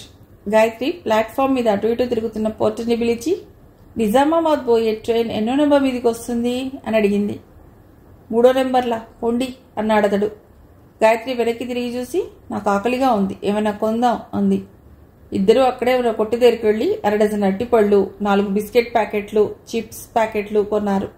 రమేష్ దర్జాగా పర్సు తెరిచి డబ్బులు ఇచ్చాడు. మిగిలిన కథ తర్వాతి భాగంలో.